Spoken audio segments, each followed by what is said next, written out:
Hello, everyone. And I have to talk really quickly so that you don't read the behind the scenes dialogue that's coming up on the screen. Okay, we were just talking tips and tricks. And, it's like that text is still on the screen. We are using this really neat website called Web Captioner. And I'm doing a display capture to another monitor, and I've got it right up here in OBS. Now, if you're listening to this in podcast, we just hope our audio sounds nice.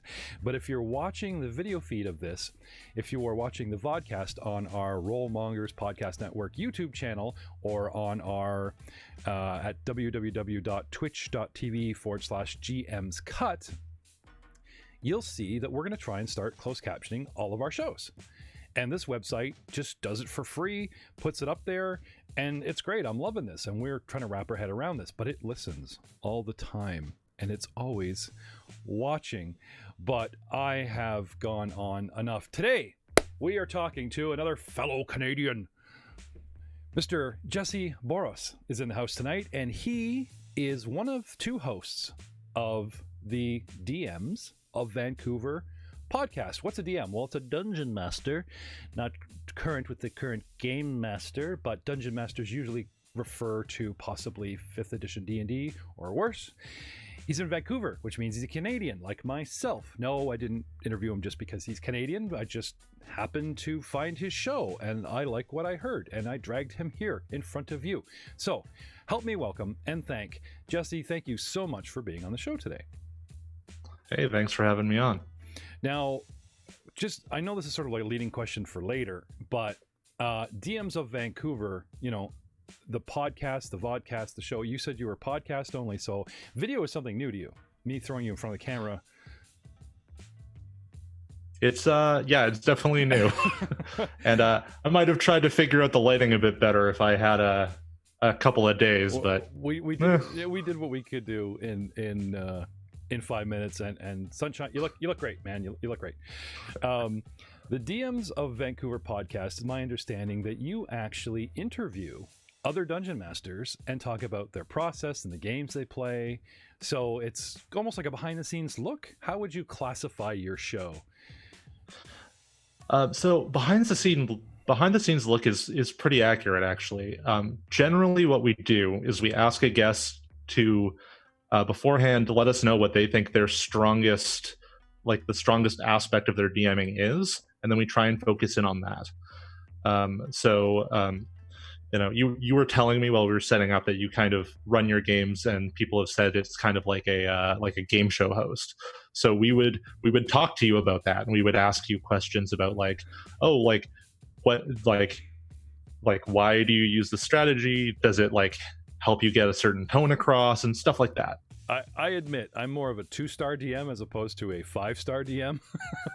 And it's my energy and my passion and my nitpicking to try to raise the bar with some of the audio and video quality that keep my listeners entertained. And my wonderful cast. I have a great cast with great chemistry, friends and new friends and internet friends that we've met in the last couple of years alike. Yes, Matt Mercer, I am not. But we have so much other things to make up for my I'm not gonna say a bad DM. I just it's not the first thing that people say that when they listen to our network.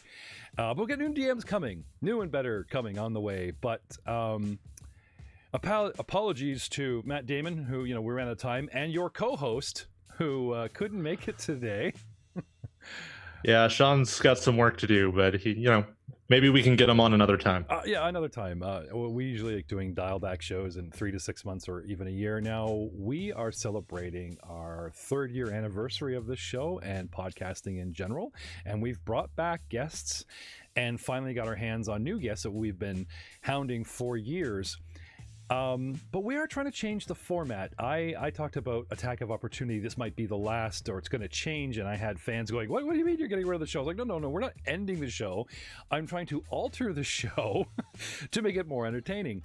Add some different questions, make it more of a loose discussion as opposed to grilling you just with questions, bang, bang, bang, that kind of thing. But, I can't avoid ye old question number 1 that we love to ask all our victims. How did you first know that you were a geek, a nerd, one of us? You're a nerd, you're a geek, you're absurd, you're unique. It's our new logo. You gotta like, hey, well, Lil Wayne, kind of nailed it in that song, so I'm taking it and I'm using it. So that's interesting, because I think I've been this way. Like I was born in '88, so I was a kid in the '90s, right? And that was kind of the time where like all of the cartoons were trying to sell us stuff, but we had Ninja Turtles, Transformers, and then going forward from there, more shows like that.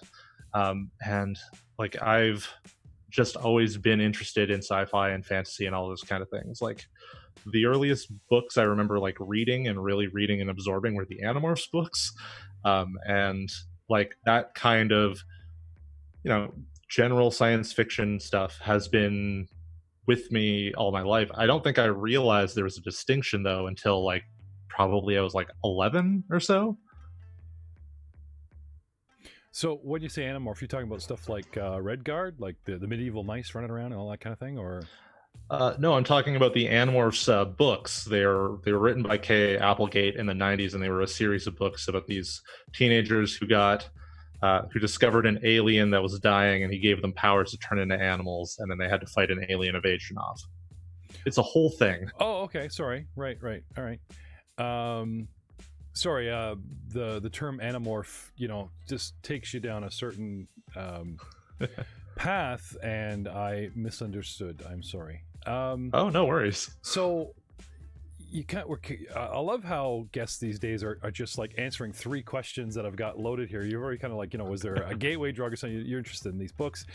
Now, personally, I call the 90s the Harry Potter era, because suddenly, instead of the 1970s Satanic Panic or the 80s, where people were clinging to the awesome Jeff Easley and Larry Elmore art and Dragonlance and all those things getting us going, in the 90s, the Harry Potter books come out, and suddenly everyone's talking fantasy, and it's okay to be into fantasy and that kind of thing. There were a lot of other authors influencing at the time.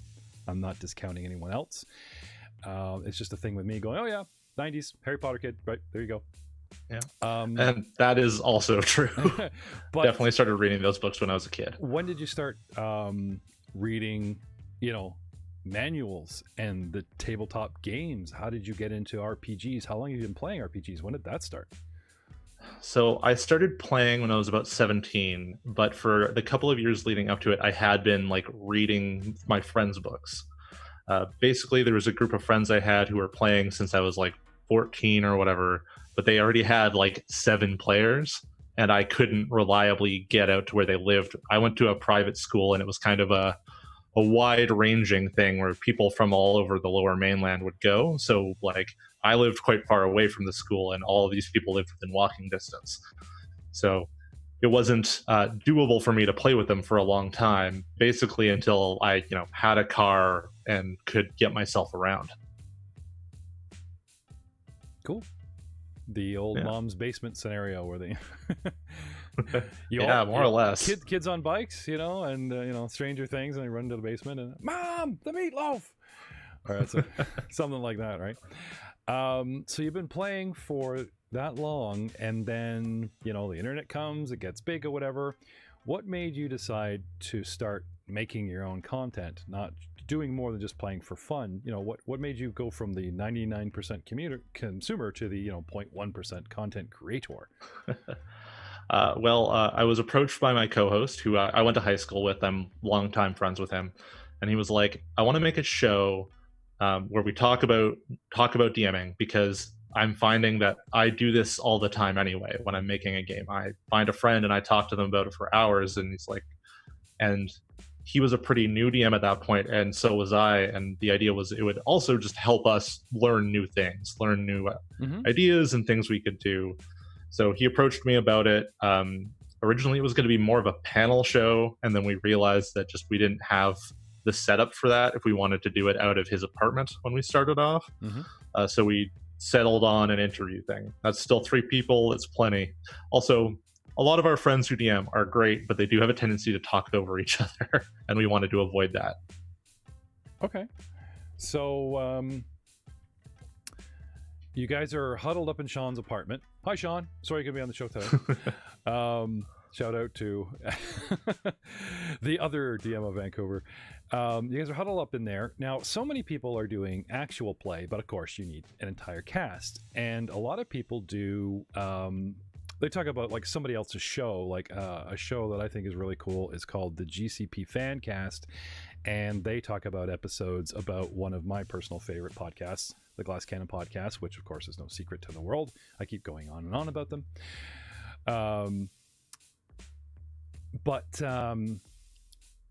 you're short on guys, right? And what made you decide, besides, you know, this is your chance to learn DMing and we'll make a show of it, right? What made you decide to go the talk show route instead of like just so many other ways of content where, like I said, you could get guys online like I do or that type of thing? You've already told us why you're doing the one thing. Is there any reason why you haven't tried anything else? I guess is what I'm trying to get at.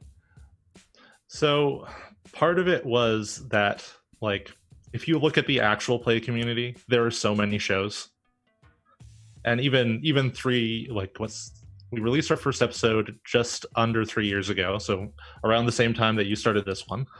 But like we were working on it for almost a year before that, and at the time, Sean especially, who was looking for shows to help him, couldn't find anything. Like, some things exist, like Dragon Talk, I think predates us, and some other shows do as well, or came out around the same time. But we couldn't find anything that was kind of like that, and we figured making a show that's a little bit different than what everybody else is coming and talking about, that is still D&D adjacent, would be a good idea. Cool. No, that's very cool. Like, nothing wrong with being original and nothing wrong with actually trying to fill a niche. There are so many YouTubers out there that are big, and for the last several years, a big fad has been like, I'm going to show you how to grow your channel. You got to do this, this, this, this, and this. And if you listen to a bunch of them, because I have, since we've broken into video, they talk about being genuine. And they talk about finding something that no one else is doing. And they talk about researching that one thing so that you come off that you know what you're talking about. You know, that kind of, it's all things that I've never done. But it's too late for some of us now, but you you could carry on for us. So you talked about creating your content in Sean's apartment. That's where the magic happens, as it were. Do you have any other shows that you guys are currently working on, or? So I know Sean has been throwing around the idea of doing like kind of an actual play thing where he does like a different system every time to kind of teach people about new systems. Excuse me 1 minute. This is getting very red. Let's see if I can adjust this. I'm side lit, but I don't look like I'm glowing red and about to like put up a fire shield anymore. So we, about a year and a half into making the show, we joined a local podcast network, and we now have, we no longer record in Sean's apartment. We have a like kind of a studio that we've set up. So we're kind of starting to work on some other shows. The problem is, time. We release our episode every other week, partially just because we both have full-time jobs. We don't have, and we have other responsibilities. We don't have a ton of time to put towards making a bunch of stuff. So, of course. Due to our current circumstances, I've pushed ahead on one of the shows I'm working on, which is not at all D&D related. And I know we've got some other things planned. And I've also made a mini series for our Patreon, which is me. I talk to a DM and I basically get them to tell me about a specific story that happened at their table that they think is interesting, and I try my best not to interrupt them until they're done. And okay, so that's a lot to process. Let's start with the last thing you said, a Patreon. So DMs pay you, become your patron to tell you stories, and you record it? No. So we're part of a network called the Cave Goblin Network, and we run our Patreon with them. And so part of the rewards for the network is every week there is a Patreon-only podcast released. And we revolve between shows. So we call them Revolver. So, I had a turn. I did these 8 shows. then somebody else did a show after me, and so on and so forth. Sorry, exclusive content to patrons only, and you guys have a bit of a variety going on. Sorry, okay, I misunderstood. Okay, and what was your other show? Like, just because we're geared to tabletop RPG, if you're podcasting something else about something else, we're all ears. What else you got going on now that you're in the quarantine? So we haven't finalized a name, but I have a friend who is an entomologist. He studies insects. We talked a bit about how my generation is kind of the Harry Potter generation, but we're also kind of the Pokemon generation. Yep. So he is familiar with the first couple of versions of it, but not super familiar with the later ones. So basically what the show is going to be is I'm going to present him with a bug type Pokemon. We're going to record that first kind of half. He's going to go away and do some research and look through his textbooks and his resources and come back and tell me what he thinks the closest possible insect to that is. And then comment on how good of a kind of translation it is from real world into video game. Oh, I see. Like, has the video creator done their homework? Are they actually taking elements about the species that's interesting? Exactly. Like, we're actually recording our first episodes a bit later today, so we'll see how that ends up going. Kind of like the old ant haul spell. It's like, well, why is it called ant haul? Well, an ant can carry 40 times its weight, and you see this tiny ant carrying a leaf. It looks small, but again, you have a man bursting through the jungle, pulling a 747 with his teeth. How is this possible? Well, that's kind of what the ant's doing. Like several times its weight, or 400 times its weight. And you have a Pokemon which pops up, and they're at least 8 inches to 3 feet tall. Yeah, impossibly large. Yeah, and and then exponentially strength or whatever, and something like that. So, am I mistaken? Is that where you're kind of going with that? Seeing what's kind of the thing with Pokemon, especially for the earlier generations, because they rewrite a sort of new Pokédex entry for it every game, is that they've added more and more details to a lot of them. So what's the first, we're starting with Caterpie, which is the first one numerically. It has a thing on its head that starts to emit a foul smell. It spits out string to wrap up its enemies. It has suction cups. It has all these details. So he's going to basically look at those and see if that's at all close to an actual existing insect. It's kind of a strange science education via Pokemon show. Yeah, no, that's good. I would strongly suggest some kind of video aspect or picture aspect, or even the cover art for each podcast episode showing the Pokemon and the actual insect, so that the your listening audience has a basis to go off of for their imagination. Now, that's a good idea. I'm gonna write that down after. What you just described, well, I don't see you making the thumb to the forehead, and I have antlers, right? But what you just did, like how you described it, has this on its head. People are already imagining, right? But anyway, sorry, that's just me. So many of the questions in the original show are like, do you attend conventions where fans can? Oh, can't do that anymore. Okay, well, what social media and content outlets can we find you on? Where can we find you online? So you can find me on Twitter at you can find the show at DMs of Vancouver. You can find me at Jessie Boros. We have a Facebook. We barely use it, which is a thing maybe I will fix during this quarantine. But that's mostly where you can find us. We also, like I said earlier, we're part of a network. So if you're interested in checking out some of those other shows as well, you can go to cavegoblins.com, which has all of our stuff on it available. Okay. I got to say, I really like your logo. It's simple. It's 2 colors.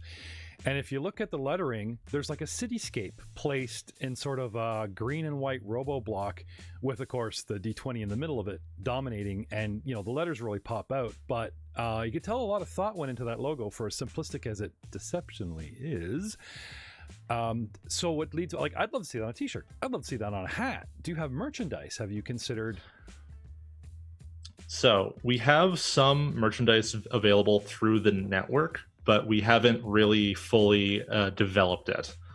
Okay. So if you go to cavegoblins.tv/merch, you can see that we're apparently the very first option. You can see us there. At some point, I do want to. My wife designed our logo, so I'm gonna try and work with her to make a better version of it to go on a T-shirt. Maybe something that has a border. But what I really like about our logo is it's the Vancouver cityscape, or aspects of it.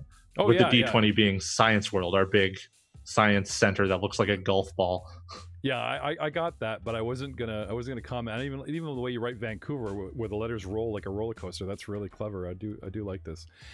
So I guess you're just gonna have to Google this, guys, online, for those of you who are listening to the actual podcast aspect and not watching the video aspect. But we are a podcast, we are a vodcast, and we are looking to alter the attack of opportunity in the future. So brings me to my next question: what have you got? What kind of works have you got in the future? You've talked about a couple of them already, some ideas and stuff, but is there something on the horizon, something big for you and Sean? Or are you solo? Is there something, the Goblin Cave is whispered? Can we have any kind of sneak peek, anything going on? So the interesting thing about our network is, at least in relation to your show, which, with tabletop kind of focus, is that all of the shows have a big variety. We're not all just tabletop related. But if I could plug another show on the network, which I am not always a part of, but I'm frequently a guest on, we have a show called Everyone is Jonas, which is a competitive role-playing show. So my friend Doug runs the game. He plays all the characters. The other 3 players, 2 constant players and a guest, all competitively play the same character, wresting control of him from one another and trying to achieve their various secret goals.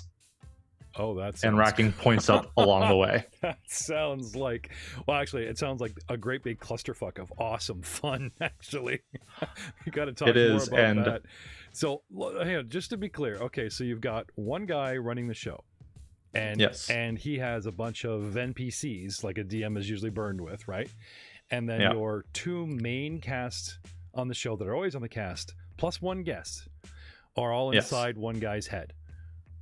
Yeah. All trying to do like the same Russian accent or something. And I changed my mind. In doing this, I'll go through the door. No. I changed my mind again. I'm going to walk away from the door. Like something like that. Like. So they don't all do the same accent. And actually, frequently they do different ones, because the idea is that each player is an interdimensional being or a demon or whatever who is trying to wrest control of Jonas towards their own ends. It's, there are ways to interrupt, to take control away from one another. It's a very simple system once you actually see it all played out.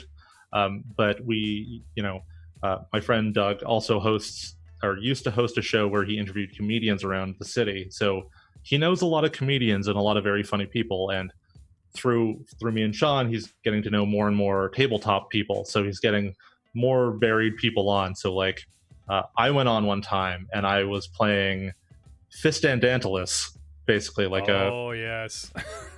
And like, an exaggerated version. So I was yelling and like talking about how we had to find the evil god Bane and destroy him. And for those of you that don't fun. know, Fistandantalus is picture Gandalf, but it's more like a deity who's decided to, Gandalf is his avatar. Shh, don't tell anyone I'm actually a deity. And he runs around doing all kinds of, and far more befuddled than Gandalf. But in a quick comparison, I had to stick that in there, being a huge Dragonlance fan myself from back in the day. So this show's called what, All About Jonas? Everybody loves Jonas? Everyone is Jonas. Jonas and the Reapers? What? Okay. Everyone is Jonas. Yeah. And part of what adds to the delightful chaos of it is that patrons and former guests and people we meet if we happen to be at a convention get to make the NPC that our DM uses. Right on. So he can sort through them, but like it has gotten more and more hectic as less and less people have put in just like normal people NPCs. And suddenly he has like one of them is literally like the Batman movie version of Bane, where he talks with the like weird British accent. Oh, dude. Have you seen the new Harley Quinn cartoon that has Penny from Big Bang Theory? Forget her name. I forget her name. It's like Kaylee something or other, isn't it? Yeah, but she plays Penny on Big Bang, and she actually is Harley Quinn, and it's rude. Like, this show is straight up graphic, rude or whatever, but when they pull out Bane, who's a moron, he's straight up like, oh, I see you're not using that cupcake. Can I have that? Like, he's doing the voice and the whole bit, and yeah, it's a really good, dark satire parody on villains and what they're doing constantly compared to, you know, the superheroes show up, they're all morons. They're all self-centered idiots. And everyone's having all these family problems amongst the cast. And yeah, but it is very rude. This is a very adult show. It is very graphic. And it took me a couple episodes to get into it. I watched the first one, went, put it down. I watched it again. And by the time the third one, I was binging this show. And like I said, it's really good. Sorry, the Bane voice. The talking into your, you know, like, oh, Batman, like, you know, talking into your cup that everybody does, has been a big trope for like the last X amount of years. So, sorry, managed to set me off again. Sorry.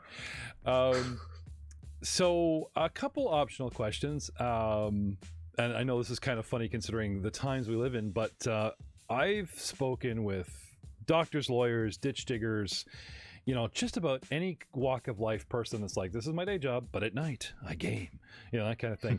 What do you do for a living? I'm an assistant dental technician. Oh, okay.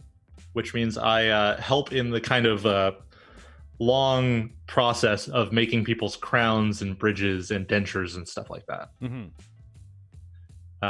Which is part of the reason my work's closed right now. There was a conference in BC where there was a case, and so everybody's been sent home, basically. Yep. No, my dentist appointment actually had today was canceled last week. I was supposed to be the dentist today, and I like, oh, look, I set this 2 hours aside. What can I do?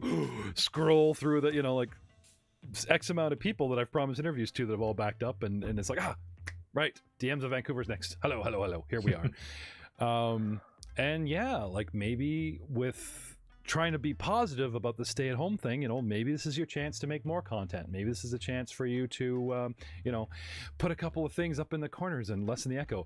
Forget Sean and his apartment. You got a nice looking place there. You know, like, you know, get down with the online stuff. A couple tips and tricks. We use Zoom chat client. And don't just take my word for it. Their stock is actually going through the roof because it is a very good video chat client to use. It's free, and you make these 45-minute calls. We actually pay into it so we can do an unlimited call ourselves. And it, like, when you're trying to do an online podcast or online anything, there are so many minute technical aspects that you have to string together. And any one of them can go wrong and hold you up, and, you know, that type of thing. And we find Zoom to be the least of our worries. So, that makes sense. So if I could if I could give any advice to anybody, I'd say at least try it. Yeah. We typically use Zencaster when we're doing remote stuff, which has its own host of problems. But right now, it is also basically free to use at any amount. It's unlimited and stuff like that. It doesn't have a video mechanic, so it wouldn't work for your show, obviously. But it's worked out okay for ours. And the big thing that I know Sean finds helpful about it is it records everyone's audio locally and then sends it to them. So everybody has the same timestamp and all that stuff. The problem has been if somebody's connection is not great, sometimes we lose their audio. Yep.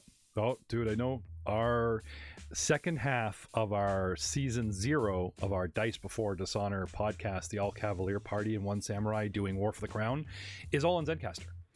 And I loved it because it increased the quality, because like you said, it's all recorded off so-and-so's machine. But there was always one guy that the browser didn't like his machine, and we were trying to fake audio and string it together. And, you know, it's if you want to be nitpicky with the quality, it's worth it. But it does introduce a crap ton of post-editing. And like you said, if you don't have a backup plan or something running, you could lose an entire, you know, manage just like taking a character out of the time stream, but your character's still going, what's that, Bob? Good idea. We'll do that because its audio is gone. You know, be an interesting show. Jonas is not there. But no, not to bash them. We've used them, and it turned out going forward it wasn't for us, but they are definitely worth looking into. I would recommend anyone trying to do a podcast to check them out. Like I said, they're free. So many online platforms are offering deals now. It's really nice of them. You think they could really gouge people, but I've seen so many platforms Fantasy Grounds is gone on sale for $10. The regular Roll20's offering initiatives. Like you said, Zencastr. So many companies have come forward going, hey, just try us out just for free. I mean, there's some marketing strategy there. Don't get me wrong. Get you in for free, get you hooked, and then when prices go up, they're not stupid. But I did think it was heartwarming that they know people are at home. They know they're stuck in front of their computer for a lot of work and stuff, and to offer this stuff for free for them to try it, I think is really going to help in these trying times. I've been speaking with just one. The other one couldn't make it, sorry. The DMs of Vancouver. There are so many DMs around Vancouver, and my man here, a fellow Canadian, Jessie Boros, one by one could interview them all. I'm hoping maybe one day you'll branch out and maybe interview a DM from Ontario, but one can only hope. Oh, I mean, you wouldn't be the first. Thank you so much for being on the show today, Jessie. You've been a great guest, and we will see you all next time on Attack of Opportunity. Say goodbye, Mr. Boros.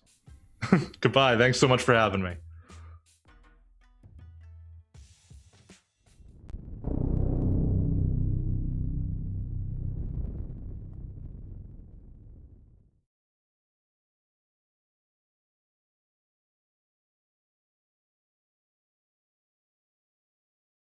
Do it. The opportunity with you because you're a unique guest where you're just like not just an actual play podcaster,